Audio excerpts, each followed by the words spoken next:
Happy Easter, everyone out there. Thanks for watching. This is the Common Sense Courier coming to you live. Well, live and then recorded on a message here. But anyway, we want to get to something that's very, very interesting and just try to make sense out of this, which really is difficult to try to make sense out of. So as you can see, the White House has issued a proclamation claiming today, March 31st, which coincides with Easter here in the United States, that today is what they call a proclamation on Transgender Day of Visibility.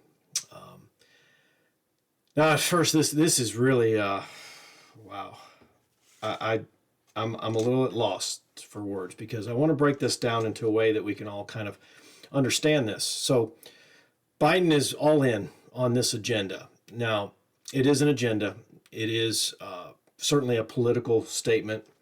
And this, as you can see, he wrote 1, 2, 3, 4, 5, 6, 7 paragraphs proclaiming today. Here we go. Now therefore, Joseph R. Biden, President of the United States, by virtue of the authority vested in me by the Constitution, do hereby proclaim March 31st as Transgender Day of Visibility. As of course, today is Easter, which is for Christians around the world, for those who believe in Jesus, this is the day that means everything. This is the day that Jesus rose from the grave. It is undisputed. It is a fact that that's what Jesus did on the third day after his resurrection. And so he bore the weight of the world's sins on his shoulder, and he was crucified. A perfect, sinless human was crucified, and God had a plan that day, and that plan was to make it to where we are forgiven. We are forgiven in this life. We no longer have to offer sacrifices as they did in the Old Testament. So this is a very important day. But Joseph Biden comes out with this, what I assume is a political statement. Now let's just break it down. Transgenders. If we go to political facts on transgenderism, right now in 2022, a survey was done, estimated between 0.5% and 1.6% of adults identify as transgender or non-binary. So a very, very small part of the U.S. population, 0.5% to 1.5%, identify this way. But Joe Biden has come out and proclaimed this a day of transgender visibility on Easter, March 31st. Now Easter does move around on days, but it's a very extraordinary, in my mind, proclamation to make as a commander-in-chief of a nation that is reeling from so many other issues going on. Just put this in perspective for a minute. If you go to, I hope you understand that there is slavery in this world today going on, whether it be sex slavery, work slavery, in Pakistan, in Asia. There are families that do not have the freedom to go anywhere. They're working in brick kilns to pay off debts that they incurred. Maybe it was a medical debt and they needed money to pay that medical debt, so they went to a brick kiln owner and got a loan, which is all legit, but in return they have to work off this loan, but the loan is never repaid, so they're perpetually making bricks the rest of their lives.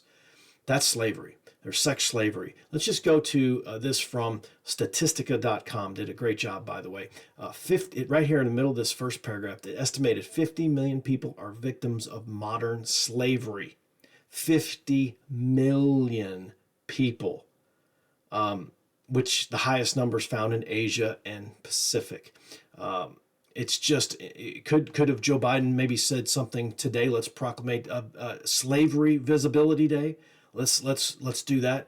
Modern slaves here come in different forms, including forced labor, which you just talked about that, forced marriage, forced commercial sexual exploitation, state-imposed forced labor, and prison labor. In 2021, estimated 17 million people were victims of forced labor, just forced labor around the world.